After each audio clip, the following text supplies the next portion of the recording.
We are ready to roll. Brandon is fired up. The squad is in effect. McNutt is in here. Mr. Wilbon is back. Alan Hahn up early this morning. Brian Windhorst, the Windman, ready to roll. And we begin in the world's most famous arena. Game 2 last night. Knicks and Sixers. Knicks had won their last 3 playoff games by at least 25 points, longest such streak ever. Last night, tight one. Fourth quarter, Knicks down 2, and then Monica, it was Jalen Brunson's time. Yeah, the Knicks did a tremendous job of getting to the paint in this one with the smaller version of this Philadelphia 76ers squad. More Brunson dancing in the lane, Allen. Yeah, it had to be a matchup of the point guards now in this one, and Jalen Brunson was ready for it. Tyrese Maxey dealt with a lot of defense. 4 minutes left in the game. This is one of the storylines. The Sixers had been shooting the 3 so well all night, but ran out of steam in the fourth, and then it's Brunson putting on a show. Footwork. Look at him dancing with the ball. He would score 26. That gives the Knicks a 4-point lead. 3.5 to play. Michael, the Sixers, 1 of 10 from 3 in that fourth quarter. After being 12 for 24, 50% three-point shooting early, and then this, and these are good looks. Open. The Knicks can play stifling defense. They just missed. And then this was a critical moment in the game right here. I want you to watch. That's a kick out and a knock down a 3 there. But watch OG Anunoby right there. We have the spot shadow. He normally dunks this easily. Little quick hop there, and it's obviously bothering him there. Injures the leg, running back up the floor. You can see him limping, gestures to the bench, takes himself out, leaves and doesn't return. Update coming in a minute. Meanwhile, Tyrese Maxey takes it to the hole. He would score 26. They cut it to 5. 30 seconds left. 5-point game. Not exactly sure why Paul George hoists this one. Yeah. Almost looks like a desperation shot. Almost was. Was it? And it was not, the shot clock was not running down. It's late in the game, but one way or another, that was sort of their last breath. And so the Knicks hold on, and they win one that was good to the last drop. The Knicks have now won 5 straight playoff games, tied for their second longest playoff win streak ever. Their longest since winning 6 in a row in '99. They went to the finals that year. New York now minus 1,000 to win the series after taking the 2-0 series lead. And let's start with what we know about OG Anunoby, because that feels like the most important piece of this storyline here. I mentioned in the open, the team that wins may wind up being the loser in all of this. You guys are there. Do we know anything about what to expect as far as the injury on Anunoby? After the game, Mike Brown said that there was no update at all about him, that they were still waiting to get, medical's got to go through what they go through with him. And so right now it remains the same. There's nothing new about OG Anunoby's situation. It is something to keep an eye on, though, for Game 3. This is a guy that, while we talk about Towns and Brunson, he's shooting 61% from the field in the playoffs and 53% from three-point range. He's as critical to their success as anybody else they have on this team. He scored 24 points last night and was his usual dominant self before leaving. And look, I'm not a doctor. I don't know anything. That looks like the way he's moving looks like players do when they have something with their hamstring. And we've seen that be so prevalent. He's had problems with it in the past. We've seen it so much in the playoffs when these guys are playing long minutes. And he played long minutes again last night. Yeah, and I think what you mentioned, Greeny, in terms of the history is probably the thing that is most alarming. Knicks fans are all too familiar with him not being quite right late into the postseason. Hopefully, though, and this is where it's going to be interesting, the schedule is important for both of these teams. Hopefully, though, the Knicks can create enough distance in this one that he has ample time to get back on the right track. Well, that's why winning that game from a Knick perspective was so critical last night. Gives you the cushion so that if he's unavailable, you can be cautious with him, whatever it is. So, Windy, that's that piece of it. The Anunoby injury feels like a huge piece of it. Now let's go bigger picture. The series is 2-0 Knicks. What's your number one take? Well, this is now going to be a series that is really going to depend on who's available, because Joel Embiid, a late scratch for this game. And while the Sixers played very well and defensively, they were able to do some things against the Knicks that they wouldn't have been able to do if Joel was out there. They missed Joel Embiid at the end of this game. When this game came down to the fourth quarter, when it was a possession game, the Knicks are extraordinarily comfortable in those situations. They were a top 3 clutch team in the league, and that's not a surprise. Look at how they're equipped. They have floor spacers, they have great pick and roll partners, and Jalen Brunson in isolation is simply awesome. He's one of the best clutch players in the league. But Philly didn't have that big man to throw it to.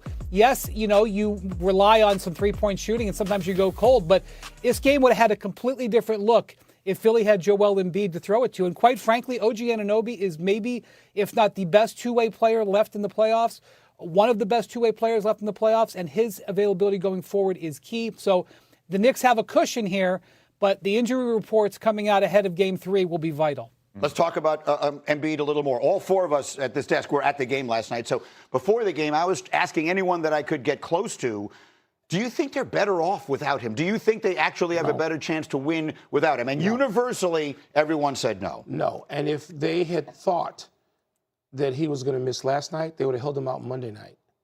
They would have held him out Game 1. Yep. It wasn't really strongly considered because he wanted to play. He wanted to play last night.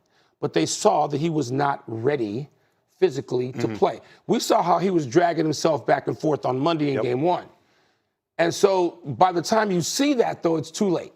So hindsight is they would have held him out of Game 1. He would have gotten those 3 or 4 days rest between then and Game 2 and played him last night. They'd had a much better chance in Game 2.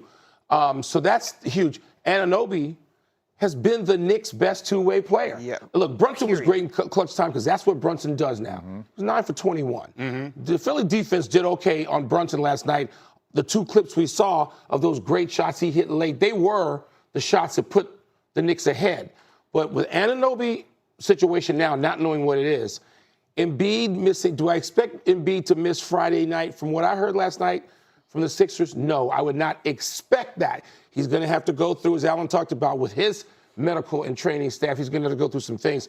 But this is about who is going to be able to play better, be better in the moment without a critical player. So we were talking this morning, Monica, you and I, about the impact that his absence had on the game and how through the first 3 quarters, it almost did benefit the Sixers because they sped up the tempo and their guards, their smalls, their sort of smaller lineup was working for them. But then it does appear they ran out of gas in the fourth quarter. There were 2 things that I noted about the way the Sixers started yesterday. Yes, we knew it was going to be faster, but they also were very deliberate about being more physical with the Knicks, right? Like it was carte blanche in Game 1. And so that means bumping cutters. That means just staying attached to guys trying to get over the screen. These are all things that are basically body blows. So by the time you got to the fourth quarter, they went 8 deep by force last night. I think the preference would have actually been probably to go 7. And so you saw the stamina literally coming out of them. Now, Greeny, this was a question this morning that I looked at in terms of the Sixers, but it also applies to the Knicks now with the OG Anunoby thing. The 6th man becomes a scheduling issue for both of these teams now because there's only 1 day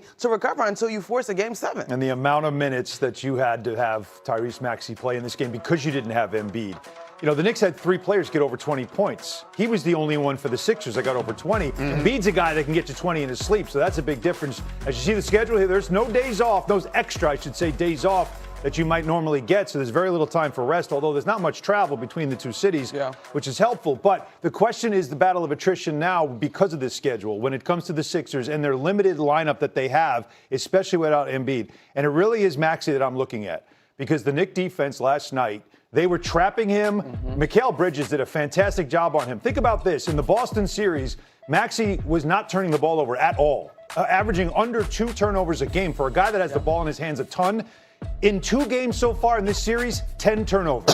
He had 6 last night, and a lot of it was because of the force that the Knicks played with in getting the ball out of his hands, forcing him to be a passer. And when you don't have that extra option of that big guy that can draw fouls, that can draw a lot of energy and attention, I think it makes the game a lot harder when you're playing 47 minutes. I think that note on the screen is a fascinating one. I want you to take this in for a moment. Tyrese Maxey played all but 1 minute and 12 seconds of this game.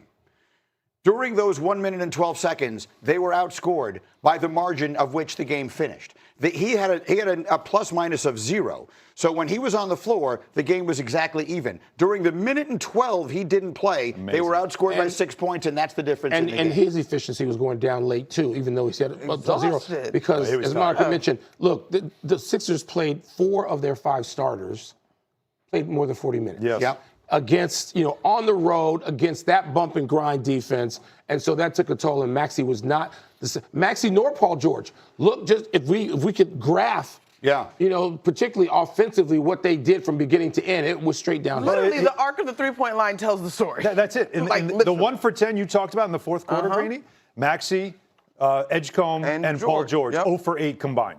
And, Winman, on some level, I think for all this talk, it feels like for years we've talked about the Knicks as being the team that they play so many minutes. They're also tired. The Coach Thibodeau thing, that whole conversation, which is what it was. And they didn't really have the depth.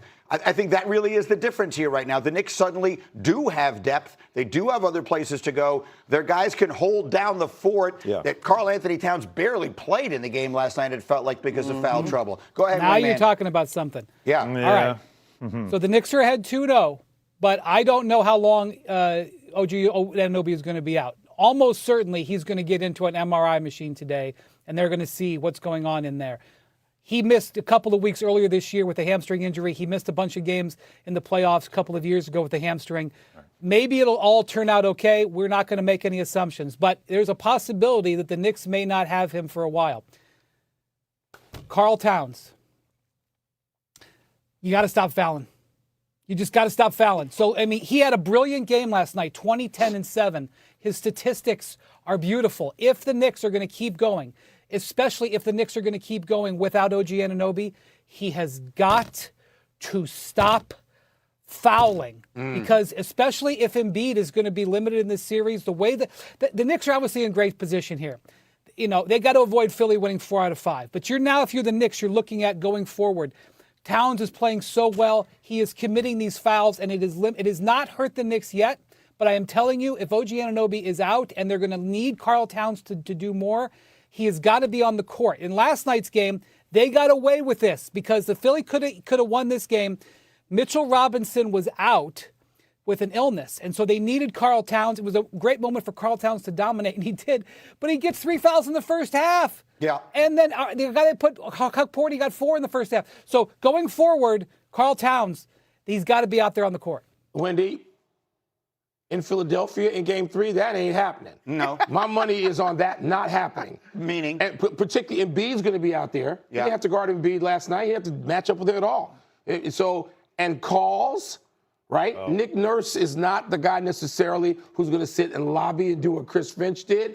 He may not have to. So between on the road, playing against the big man, Karl Anthony Towns likely to be in foul trouble again. Yeah, it could be. But if there was one observation I made.